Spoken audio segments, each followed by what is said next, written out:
lâche ma femme. Je ne me souviens même pas d'avoir décidé de le dire. Les mots ont juste jailli de moi, aigus et assez forts pour couper court à la musique jazz et attirer tous les regards de la pièce sur nous.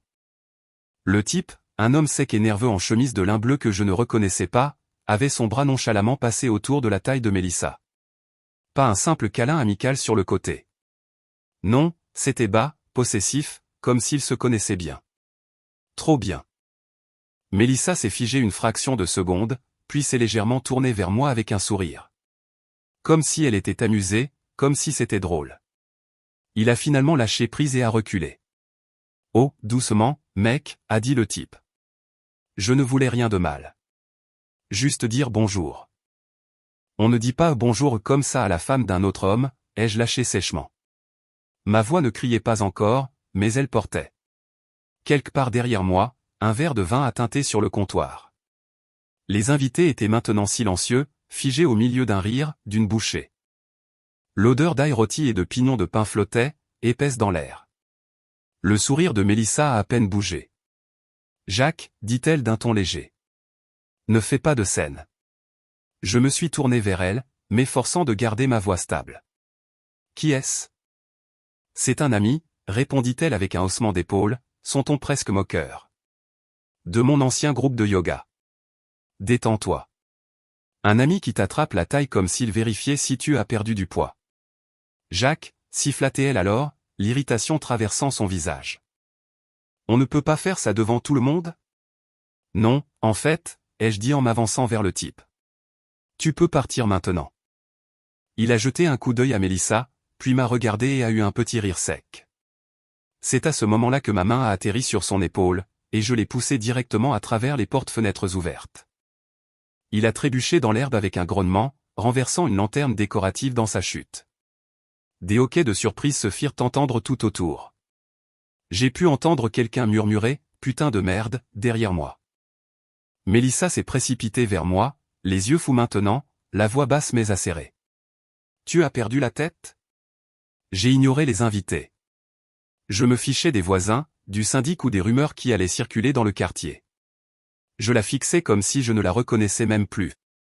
Tu laisses un inconnu te toucher comme ça? Dans notre maison, pendant notre fête? Mélissa a croisé les bras et m'a soutenu du regard. Ce n'est pas un inconnu pour moi. Oh, c'est rassurant, ai-je ricané. Alors, ça fait combien de temps que vous êtes? Quoi que ce soit. Son ton est devenu glacial. Tu es ridicule. J'ai bu 2 verres de vin. Ce n'était rien. J'ai secoué la tête. Tu ne t'es pas dégagé. Tu as souri. Peut-être que j'aime l'attention, dit-elle assez fort pour que toute la pièce entende. Au moins, quelqu'un s'intéresse à moi. Un silence stupéfait enveloppa la pièce.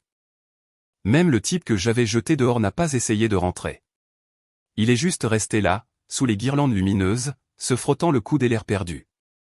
J'ai regardé nos amis, nos prétendus amis, debout en petits groupes avec leur verre à mi-chemin de leur bouche, faisant semblant de ne pas regarder, mais ils regardaient. Tous. Chacun d'entre eux avait entendu ça. Mélissa n'a pas bronché. Voilà. Tu es content? Tout le monde a entendu ta petite crise de colère. Et maintenant? J'ai cligné des yeux, ma poitrine se serrant comme si tout l'oxygène avait disparu de la pièce. Je savais que quelque chose n'allait pas entre nous depuis un moment. Mais ça, ce coup de poing en public, je ne l'avais jamais vu venir. Elle est passée à côté de moi comme si elle ne venait pas de briser la dernière illusion du mariage que nous avions bâti.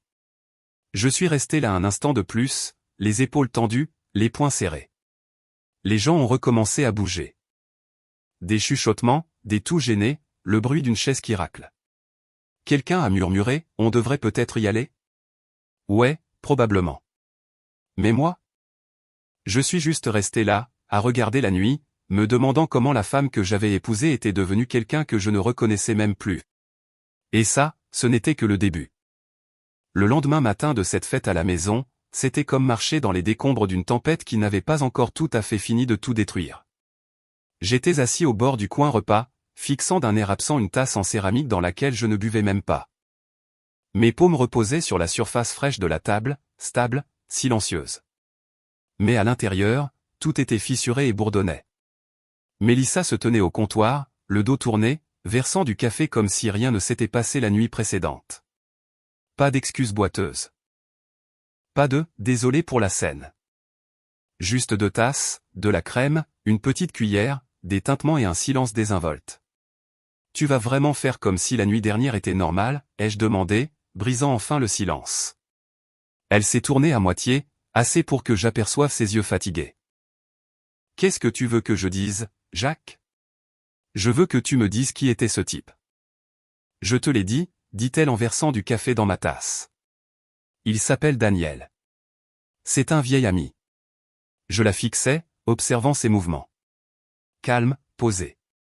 Son peignoir bien serré à la taille, les cheveux relevés en chignon comme si c'était juste un autre dimanche matin tranquille. Pas les séquelles d'un mariage qui se fissure en deux. Les vieux amis ne s'enroulent pas autour de la taille des femmes mariées, ai-je marmonné. Mélissa a soupiré et s'est appuyée contre le comptoir, portant sa tasse à ses lèvres. Tu en fais tout un plat. Il avait sa main sur toi comme si tu lui appartenais. C'était un câlin, dit-elle d'un ton plat. Ce n'était pas un câlin. Elle a levé les yeux au ciel et a laissé échapper un rire qui sonnait trop fragile pour être vrai. D'accord, c'était un câlin d'ivrogne. Content maintenant ? Non, ai-je dit. Je ne le suis pas. Son ton a changé, léger et taquin maintenant, comme si elle pouvait s'en sortir avec une blague. Tu aurais dû boire quelques verres de plus toi aussi. Te détendre. Peut-être que tu n'aurais pas jeté notre invité dans le jardin comme un personnage de mauvais film. Je n'ai pas ri, je n'ai pas cligné des yeux. Et peut-être que tu ne m'aurais pas humilié devant la moitié du quartier si tu n'étais pas si à l'aise avec le fait de franchir les limites. Le sourire de Mélissa a vacillé, juste une fissure, mais assez pour que je voie derrière. Elle m'a de nouveau tourné le dos, tripotant la crème. Jacques, j'étais pompette. Je me suis laissé emporter, mais ça ne voulait rien dire. Tu as dit autre chose hier soir. Quelque chose que je n'ai pas manqué. Elle a hésité. De quoi tu parles ? Tu as dit que peut-être tu aimais l'attention. Ma voix était calme mais basse. Ferme. Tu le pensais ? Elle a posé la crème un peu trop fort. Tu déformes les choses. Non, je commence enfin à entendre les choses pour ce qu'elles sont. Mélissa a expiré lentement et s'est approchée, plaçant mon café devant moi comme une offrande de paix. Bois ça, dit-elle doucement. Et arrête de faire comme si tout notre mariage avait explosé pour un seul câlin. Je n'ai pas touché la tasse. Ce n'était pas un seul câlin, Mélissa. C'était la vérité qui transparaissait. Elle n'a pas répondu. Au lieu de cela, elle a tiré une chaise en face de moi et s'est assise, croisant les jambes. Tu sais que je suis sociable, Jacques.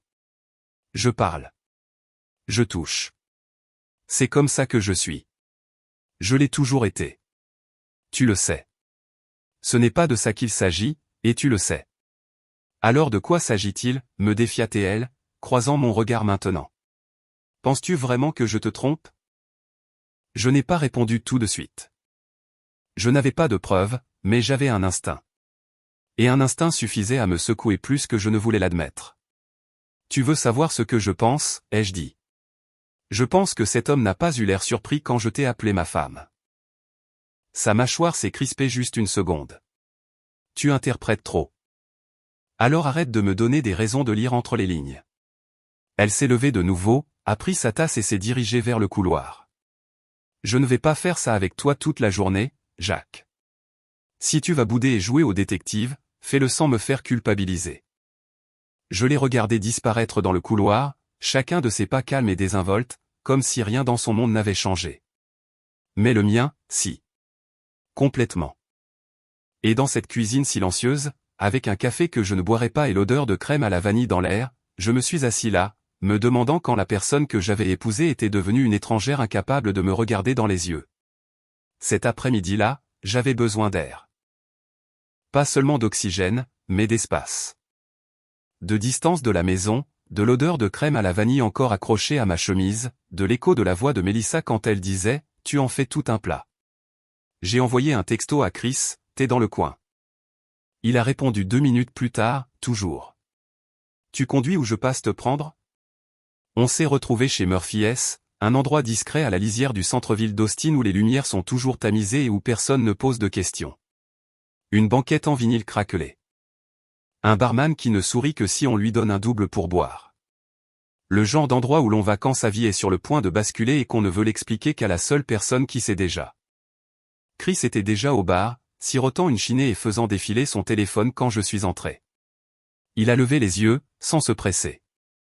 On dirait que tu as dormi dans une bétonnière. C'est l'impression que ça me donne, ai-je marmonné en tirant le tabouret à côté de lui. Une bière aussi. Il a haussé un sourcil. C'était si grave que ça. Je n'ai pas répondu. J'ai juste regardé droit devant moi tandis que le barman faisait glisser 2 bouteilles fraîches vers nous. J'ai bu la moitié de la mienne avant de parler. Elle a pris un autre homme dans ses bras chez nous, pendant notre fête.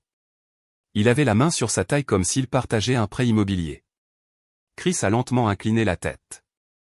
Et tu l'as jeté dans le jardin. Il le méritait? Il n'a même pas sourcillé quand je l'ai appelé ma femme. Chris a eu un rire sec et s'est penché en arrière. Classique. Je lui en ai parlé ce matin. Elle a dit que ça ne voulait rien dire. Elle a prétendu qu'elle était ivre. Elle ment. Je me suis tourné vers lui, la mâchoire serrée. Tu n'as même pas entendu toute l'histoire. Je n'ai pas besoin, Jacques. Je te connais depuis qu'on est gamin. Tu n'es pas du genre jaloux. Ni du genre à faire des histoires. Si ça t'a secoué, c'est que c'était réel.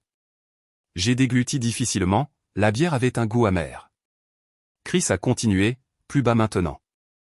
Une femme bien ne flirte pas à une fête alors que tu es à 3 mètres. Une femme bien n'humilie pas son mari devant ses amis.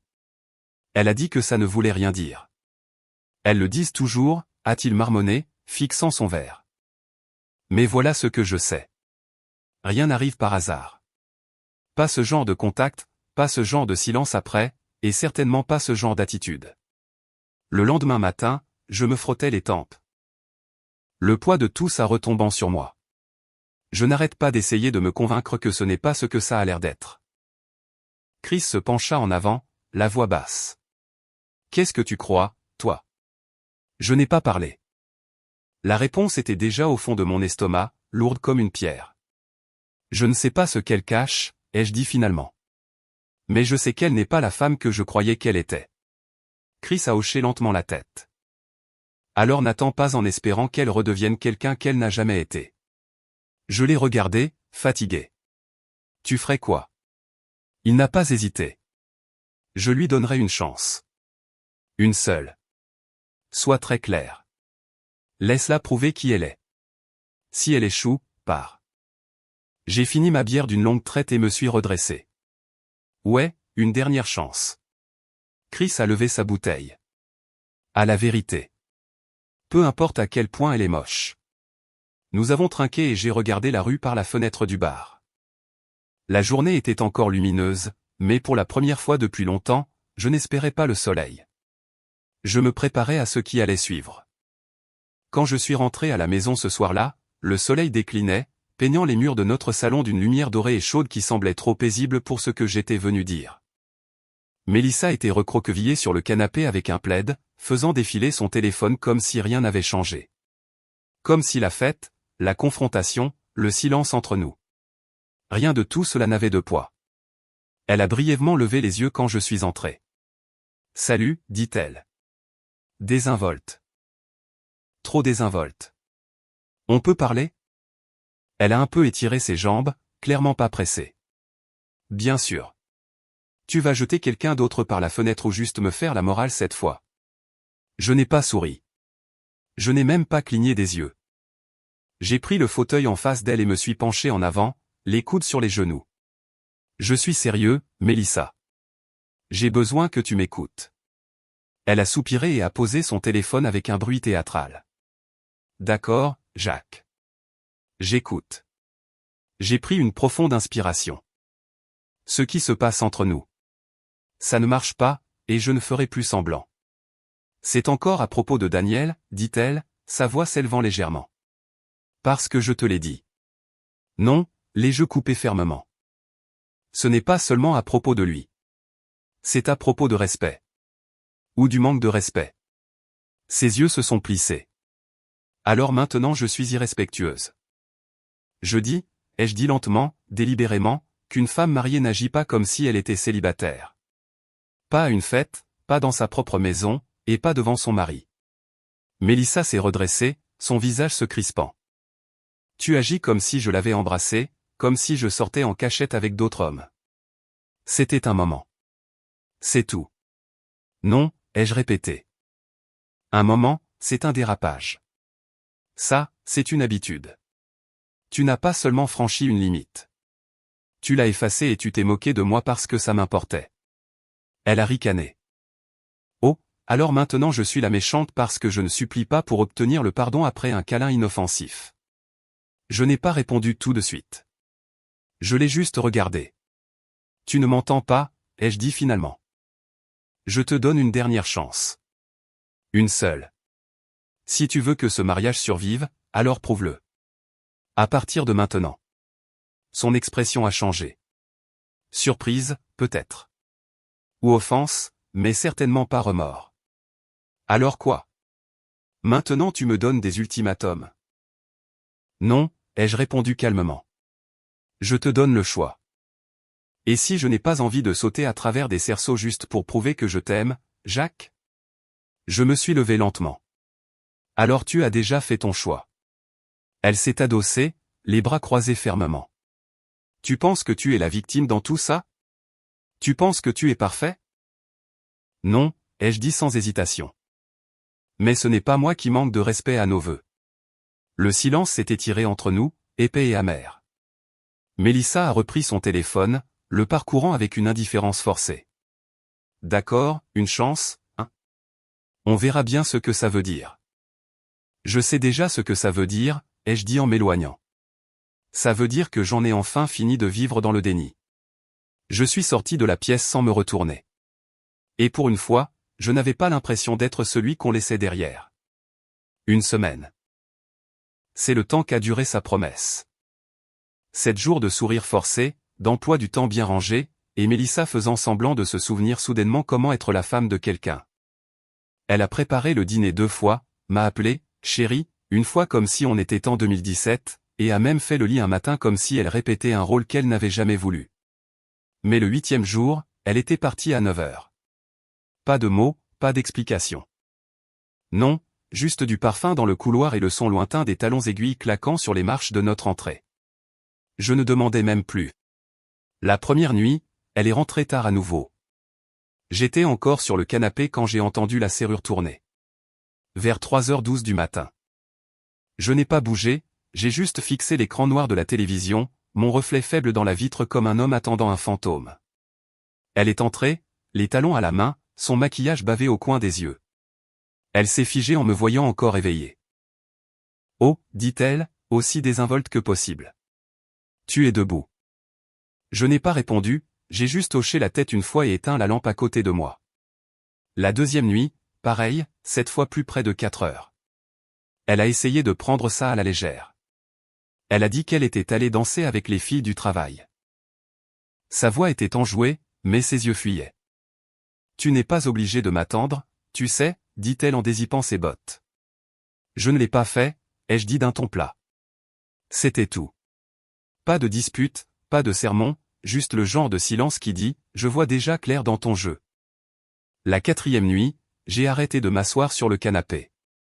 J'ai commencé à m'asseoir avec mon ordinateur portable à la place. Ça a commencé avec des noms. Daniel. Je n'avais pas de nom de famille, aucune idée de qui il était. Juste un nom et un visage suffisant gravés dans ma mémoire. J'ai parcouru les réseaux sociaux de Mélissa, cherchant des photos, des commentaires, des identifications. Rien. Aucune trace de lui. Mais ensuite, LinkedIn.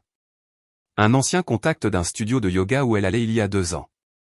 Son nom est apparu dans les « personnes que vous pourriez connaître ». Daniel Lévy. Profil privé, commercial en logiciel, Dallas. Marié, 2 enfants. Intéressant. Le nom suivant que j'ai cherché était celui d'une certaine Lee. J'avais entendu Mélissa lui parler au téléphone en haut-parleur une fois, gloussant, chuchotant, ne dis pas ça, il est à la maison. Lee était apparemment l'ami avec qui elle sortait le plus. J'ai fouillé dans les publications publiques, les photos identifiées, les photos de brunch, de salles de bain, de boîtes de nuit éclairées en rose néon. Mélissa était sur 2 d'entre elles. L'une avait la date. La même nuit où elle avait dit qu'elle était à la baby shower de Sarah. Cette nuit-là, je n'ai pas dormi. J'ai juste continué à creuser. Je ne cherchais pas à la surprendre dans une trahison cinématographique. Je n'attendais pas de trouver des reçus d'hôtel ou des lettres d'amour. J'avais juste besoin du mensonge. Une preuve concrète que je pourrais brandir et dire, c'est là que tu as cessé de me choisir. Parce que le pire, ce n'était pas les fêtes, les robes ou les types mystérieux. C'était la façon dont elle rentrait maintenant, comme si la maison n'était pas la sienne, comme si elle n'appartenait plus à rien, pas même au silence entre nous. Vendredi soir, elle est repartie, prétendant que c'était un dîner de réseautage tardif, portant une robe rouge que je n'avais pas vue depuis des années. Elle l'a gardée autrefois pour nos anniversaires. Quand la porte s'est refermée derrière elle, j'ai expiré et ouvert son ordinateur portable. J'ai hésité, non pas parce que je me sentais coupable, mais parce qu'une partie de moi espérait encore ne rien trouver. 10 minutes plus tard, je savais que j'avais eu raison de regarder. Un brouillon de mail, jamais envoyé. Adressé à Danny. La nuit dernière était intense. Je ne peux pas m'arrêter d'y penser. Tu me fais me sentir à nouveau vivante. J'ai fixé l'écran. Pas de rage. Pas de larmes. J'ai juste relu. À nouveau vivante. Et à ce moment-là, j'ai réalisé qu'elle n'avait pas seulement cessé de me choisir. Elle avait commencé à choisir autre chose. Alors, j'ai fermé l'ordinateur, éteint la lumière et je me suis assis dans le noir avec ma décision. Plus d'avertissement. La prochaine fois qu'elle mentirait, je serais déjà parti. Samedi après-midi, je me suis retrouvé à fixer mon téléphone plus longtemps que d'habitude. Mon pouce planait sur un contact que je n'avais pas utilisé depuis des années. Emily Carson, la sœur cadette de Mélissa. La dernière fois que je l'avais vue, elle avait un piercing au septum, les cheveux turquoise et une bouteille de quelque chose de douteux dans son sac. Toujours bruyante, toujours sans filtre. Emily avait un feu en elle qui effrayait Mélissa. Mais aujourd'hui, c'est exactement ce dont j'avais besoin. J'ai envoyé un texto. Emily, c'est Jacques. On peut se voir? Elle a répondu en moins d'1 minute. Je ne m'y attendais pas. C'est toi qui paies le café? On s'est retrouvés dans un café tranquille en bordure de Hill Park, où les tables étaient ébréchées, la musique douce, et où personne ne prenait la peine de lever les yeux quand la porte s'ouvrait. Emily était déjà là, sirotant quelque chose de vert dans un bocal en verre. Elle avait l'air différente. Cheveux naturels, yeux calmes. Elle s'est levée à mon approche. Jacques, dit-elle en glissant ses lunettes de soleil dans ses cheveux. L'enfer a-t-il gelé, ou tu es vraiment en train de t'asseoir avec moi? J'ai pensé que tu serais honnête, ai-je dit en tirant une chaise. Pas de faux semblant. Elle a incliné la tête, m'étudiant un instant. Tu as l'air d'en avoir bavé. C'est le cas. Elle se pencha en avant, les coudes sur la table. D'accord, qu'est-ce qui se passe? Je n'ai pas perdu de temps. Y a-t-il quelque chose que j'aurais dû savoir sur ta sœur avant de l'épouser? Emily a cligné des yeux une fois. Puis elle s'est penchée en arrière et a laissé échapper un petit sifflement. Tu veux vraiment la réponse? Oui. Elle a remué sa boisson avec le bout de sa paille. Mélissa a toujours eu cette sorte de double personnalité. Il y a la version qu'elle montre au monde. Polie, impeccable, l'épouse parfaite. Et puis il y a le côté avec lequel j'ai grandi. Continue. Au lycée, elle est sortie avec 2 garçons en même temps. L'un était au conseil des élèves. L'autre jouait de la batterie dans un groupe de bar. Aucun des deux ne savait pour l'autre pendant 1 an. Je n'ai pas bronché. J'ai juste hoché la tête, absorbant. À l'université? Emily a eu un sourire sans joie. Elle était la reine de la manipulation. Garçon, fille, professeur. Mélissa pouvait charmer n'importe qui pour obtenir ce qu'elle voulait ou s'en sortir. Il ne s'agissait pas d'amour, Jacques. Il s'agissait d'attention, de contrôle. Et tu ne me l'as jamais dit. Elle a secoué lentement la tête. Elle m'a supplié de ne pas le faire. Elle disait que tu étais différent. Que tu voyais la version d'elle-même qu'elle voulait être. Et pendant un moment, je l'ai cru. Elle semblait sincère. Et maintenant? Émilie a croisé mon regard. Maintenant, je pense qu'elle s'est ennuyée. Et Mélissa ne supporte pas l'ennui en silence. Je suis resté assis là, regardant ces mots se déposer comme de la poussière sur tout ce que j'avais cru. Elle n'est pas méchante, Jacques, dit Émilie plus doucement. Mais elle joue des rôles. Elle l'a toujours fait. Et une fois qu'elle se sent enfermée, elle brûle la boîte. Je me suis penché en arrière, les bras croisés, fixant la condensation qui coulait sur ma tasse de café. Depuis combien de temps tu te doutes de quelque chose? Émilie a hésité. Depuis qu'elle a posté cette photo de vous deux avec les pulls de Noël assortis. Elle n'a jamais porté de pull en grandissant. Elle détestait ça. Elle disait que c'était de la propagande pour les gens mariés. Je me souviens m'être dit, elle fait encore semblant. J'ai dégluti difficilement. Émilie s'est penchée. Je ne te dis pas de la quitter. Je te dis de ne pas laisser l'illusion t'aveugler. J'ai hoché lentement la tête, un poids silencieux s'installant dans ma poitrine. Merci, Émilie. Pourquoi? Pour m'avoir dit ce que j'aurais probablement dû savoir avant de dire oui. Ça a commencé avec un autre café, puis une promenade dans Ilker Park, puis un long trajet en voiture sans véritable destination, juste Émilie et moi en train de parler. De vraiment parler. Il y avait quelque chose de désarmant dans son honnêteté. Des angles vifs adoucis non pas par le temps, mais par sa décision d'arrêter de faire semblant. Elle ne me disait pas ce que je voulais entendre. Elle ne tournait pas autour du pot. Émilie disait juste les choses, des choses que Mélissa n'a jamais dites. Tu sais ce qui est bizarre, dit-elle un soir, assise à côté de moi sur un banc de pique-nique tandis que les cigales chantaient. Je n'aurais jamais pensé avoir plus de respect pour toi maintenant que lorsque tu jouais le mari loyal. J'ai jeté un coup d'œil de côté. Pourquoi ça? Parce que la loyauté n'est noble que lorsqu'elle est réciproque. Sinon, c'est juste de l'autodestruction avec une meilleure image. J'ai ri, et ça m'a semblé étrange, étranger, comme de la poussière secouée à l'intérieur de mes côtes. Tu penses vraiment qu'elle a cessé de m'aimer? Émilie a haussé les épaules. Je ne pense pas qu'elle t'ait jamais aimé comme tu l'as aimé. Celle-là a fait mal, mais proprement. Elle n'essayait pas de me blesser, juste d'être franche avec moi. Et je me suis senti attiré par ça, encore et encore. Pas romantiquement, pas comme ça. Pas encore. Mais autre chose avait commencé. Une attraction, un magnétisme tranquille enraciné dans quelque chose que je n'avais pas ressenti depuis des mois. La sécurité. La troisième fois que nous nous sommes vus, c'est moi qui lui ai envoyé un texto en premier. Café? Elle répondait en quelques secondes. Toujours. À la maison, les choses devenaient plus froides d'heure en heure. Mélissa est rentrée tard à nouveau, talon à la main, veste glissant d'une épaule. Elle s'est figée en me voyant déjà au lit, éveillée, adossée à la tête de lit, en train de lire. Tu es au lit tôt, dit-elle, essayant d'être nonchalante. Il est 23h30. J'étais sortie avec Lee, dit-elle en se dirigeant vers le placard. Pour le travail? Je n'ai pas répondu. Elle s'est arrêtée, me regardant. Tu ne vas pas me demander comment ça s'est passé? Non, ai-je dit en tournant une page. Mélissa est restée immobile un instant, comme si elle attendait un coup qui n'arrivait jamais. Le silence entre nous n'était plus colérique.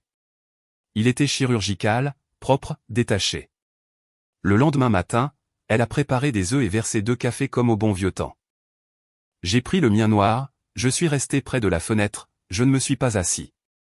Elle m'observait. Tu es bizarre, dit-elle finalement. Non, ai-je répondu calmement. Je suis honnête. Pour une fois. Elle a croisé les bras. C'est encore à propos de Daniel? Jacques, je te l'ai dit. Ce n'est plus à propos de Daniel, ai-je dit sans la regarder. C'est à propos de toi. De tout ça. Elle s'est agitée, soudain sur la défensive. Tu m'as à peine parlé de toute la semaine. Je n'avais pas grand-chose à dire. Eh bien, peut-être que tu devrais essayer de dire quelque chose au lieu de bouder comme un gamin de 12 ans. J'ai croisé son regard. Tu n'as pas le droit d'être irritée maintenant, Mélissa. Pas après tout ça. Elle a ricané et a attrapé son sac à main. Mon Dieu, tu es épuisant. Je l'ai laissé partir sans un mot. Parce que la vérité, c'est qu'elle n'avait pas tort. J'étais épuisé. Mais pas par le silence, par le fait de faire semblant. Et maintenant que j'avais arrêté de faire semblant, je réalisais à quel point la paix pouvait être silencieuse.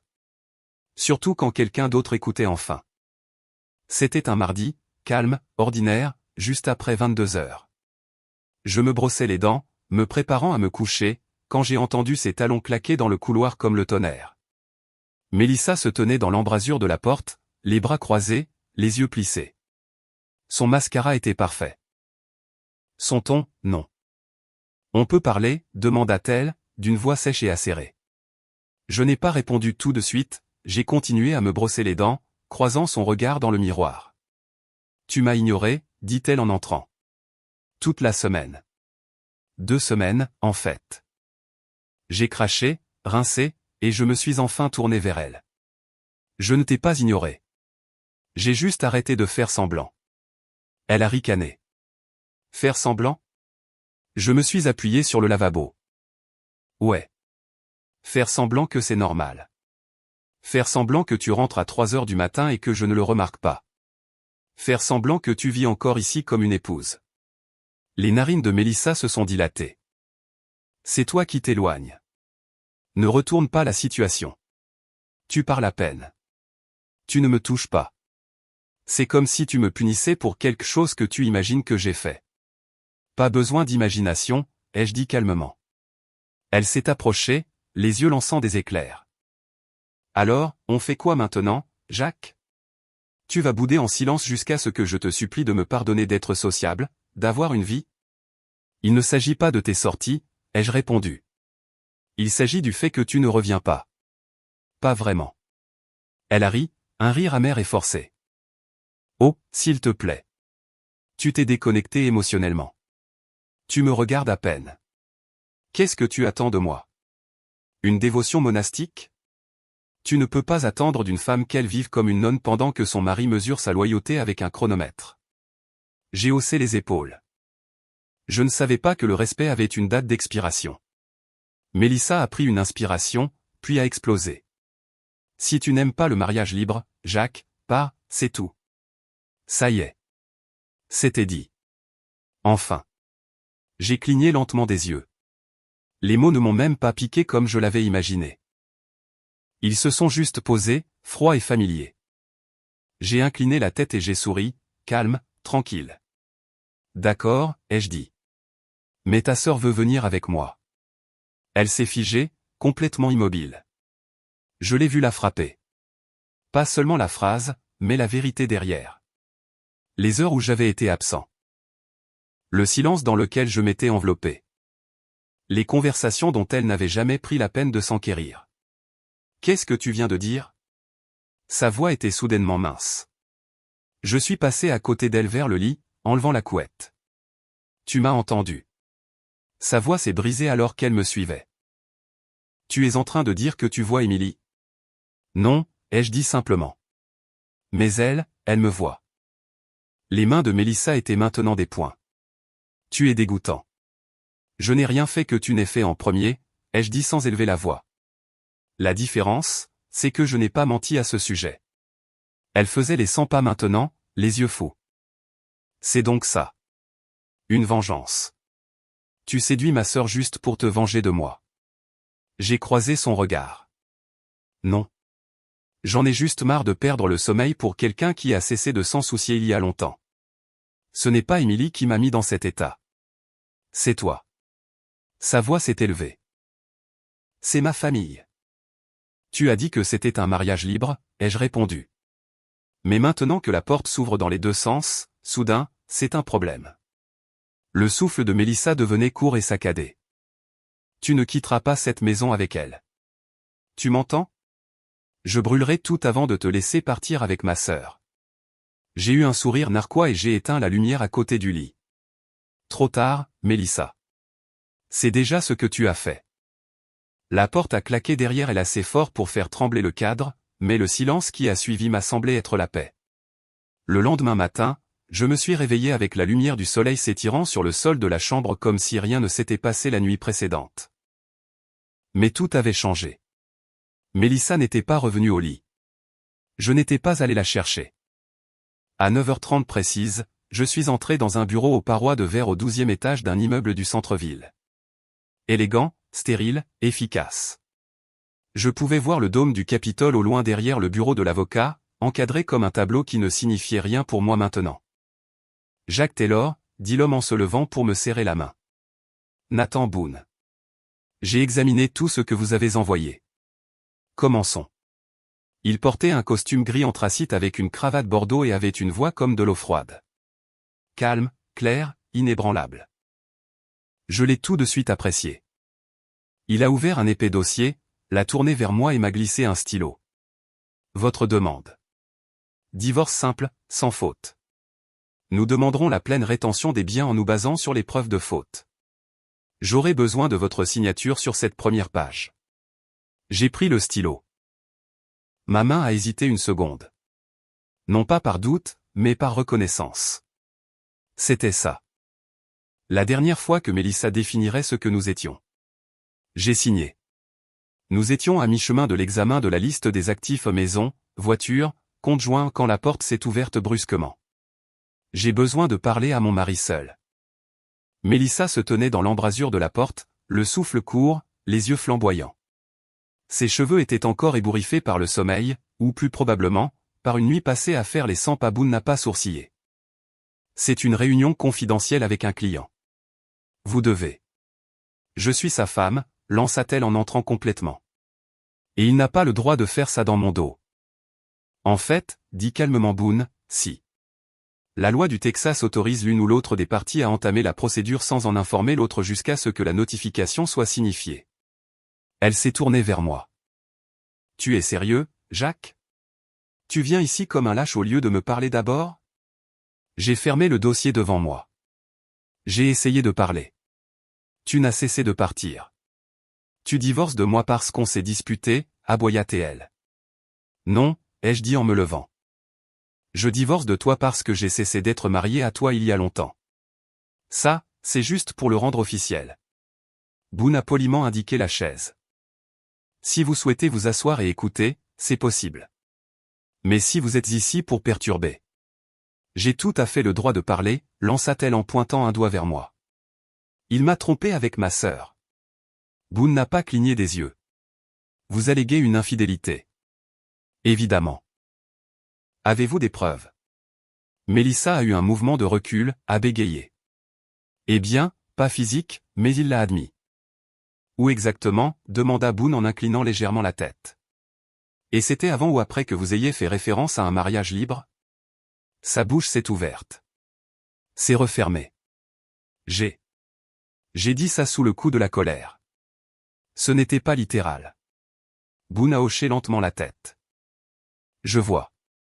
Et plaisantiez-vous aussi dans le brouillon de mail que nous avons récupéré de votre disque cloud, adressé à un certain Danny?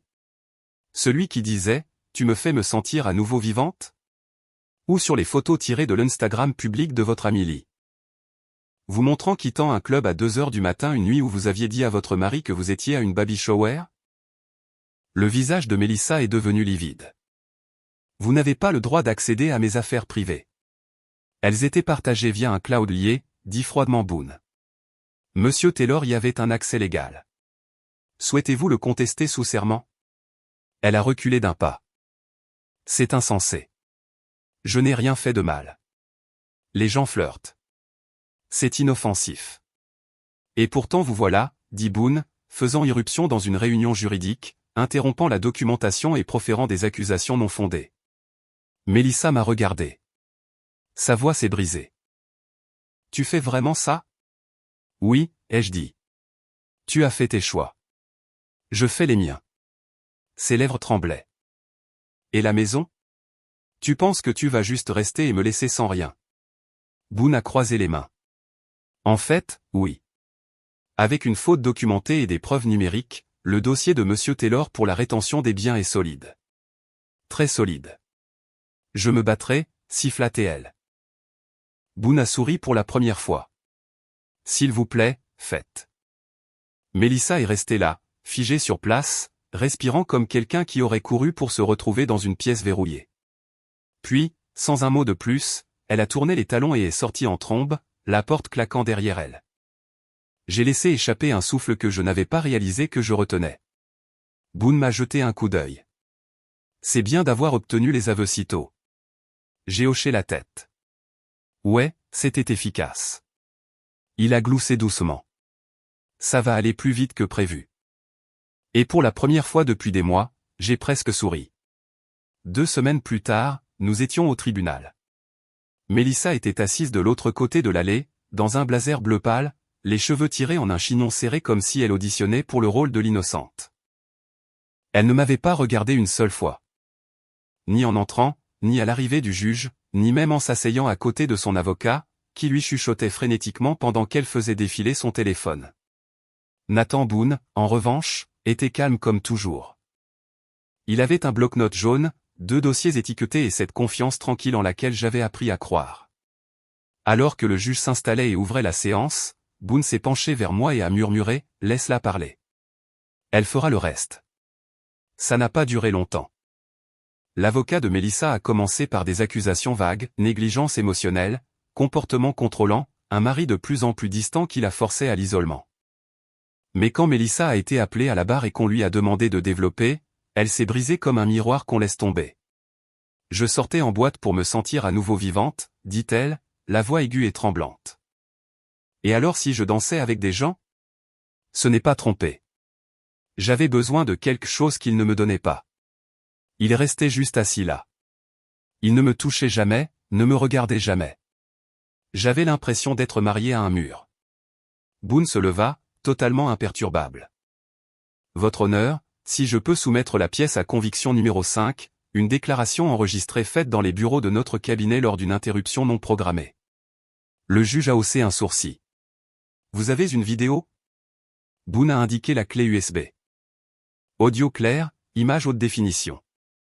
La plaignante est entrée volontairement dans notre réunion et a fait une série d'aveux chargés d'émotions, y compris des références à un mariage libre, des menaces de sabotage et des références à des communications extra-conjugales. Mélissa a pâli. La vidéo a été diffusée en silence sur un écran. Sa voix a résonné dans la salle d'audience, aiguë et furieuse. Tu ne quitteras pas cette maison avec elle. Je brûlerai tout avant de te laisser partir avec ma sœur. Elle a baissé les yeux, les joues rouges, son avocat s'est affalé sur sa chaise. Le jugement a été rapide. Transfert complet de la propriété à Jacques Taylor. Voiture, économie. Pas de pension alimentaire. Divorce prononcé. Mélissa sanglotait doucement dans ses mains. Personne ne s'est approché pour la réconforter. Et moi, j'ai juste regardé. Pas avec triomphe, pas avec cruauté, juste avec le silence d'un homme qui en avait enfin fini d'attendre que quelqu'un soit une personne qu'elle n'avait jamais été.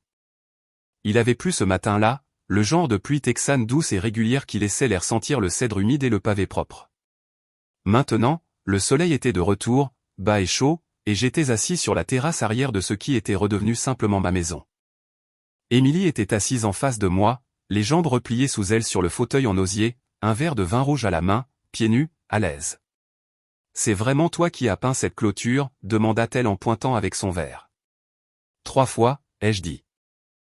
La première fois, c'est quand on a emménagé. C'est Mélissa qui a choisi la couleur. Émilie a eu un sourire narquois. Je parie que c'était les nuages antiques ou une autre nuance de beige prétentieuse. Presque. L'un balayé par le vent. Nous avons tous les deux ri. Un vrai rire cette fois. Facile. Sans défense. Mon téléphone a vibré sur la table. Le sien aussi. Nous n'avons pas regardé. Elle m'a jeté un coup d'œil. Elle envoie encore des messages? 3 aujourd'hui, ai-je dit. Hier, c'était 5. L'un d'eux était une photo de notre vieil ornement de Noël. Émilie a levé les yeux au ciel. Trop tard pour la nostalgie maintenant. J'ai pris une gorgée de vin. Elle pensait qu'elle pouvait tout détruire et revenir comme si de rien n'était. Tu ne lui manques pas, dit doucement Émilie. C'est le contrôle qui lui manque. J'ai hoché la tête. Eh bien, elle peut le regretter en silence. Le soleil a baissé, projetant des ombres à travers les arbres. Émilie m'a regardé un long moment. Alors, et maintenant? Je ne sais pas, ai-je dit honnêtement. Peut-être rien. Peut-être juste la paix pendant un moment. Elle a souri. Ça semble être un bon point de départ. Une autre vibration du téléphone. Cette fois, je l'ai mis en silencieux. Nous ne lui devions pas de réponse. Plus maintenant. La vérité avait enfin parlé d'elle-même. Et assis là avec Émilie, entendant les cigales, sentant le calme, pas le genre gênant, mais celui qui ressemble à une longue expiration où j'ai réalisé que la justice ne se manifeste pas toujours au tribunal. Parfois, elle se manifeste sur une terrasse tranquille, dans une voix qui ne tremble plus, dans une maison qui semble enfin être la mienne. C'était la fin de mon histoire, mais il y a quelque chose qui me trotte encore dans la tête. Émilie a choisi de me dire la vérité sur sa sœur, même si cela aurait pu détruire leur relation pour toujours. A-t-elle fait le bon choix, ou était-ce une trahison à sa manière? Dites-moi ce que vous en pensez dans les commentaires. Et si cette histoire vous a un tant soit peu captivé, n'oubliez pas de liker et de vous abonner. Il y en a d'autres qui arrivent.